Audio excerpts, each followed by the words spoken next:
আনক সজাই ভাল পোৱা ছোৱালীজনীৰ আজি বিয়া। হাই এভৰিৱান, আজি আমি আহিছোঁ লগৰ এজনীৰ বিয়ালৈ বুলি। বিয়া ঘৰ যিহেতু ওচৰতে, আমাৰ আহি পাওঁতে বেছি সময় নালাগিল। আহিয়েই চিধাই দেখিছোঁ কইনাজনী ক'ত আছেনো।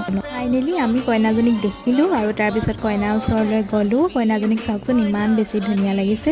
এইখিনিতে কৈ থওঁ, কইনা আমাৰ এগৰাকী মেকআপ আৰ্টিষ্ট।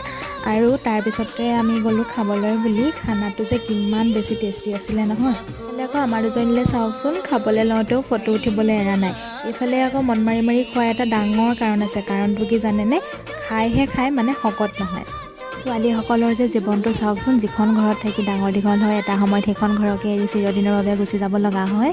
তাকে ভাবি অকণমান মনটো বেয়াও লাগি আছিল, যিহেতু মোৰো বিয়া পাইছেহি। ঘৰত কইনাৰ বিহু নাচেৰে আজিৰ মিনি ব্লগটোৰ সামৰণি মাৰিলোঁ।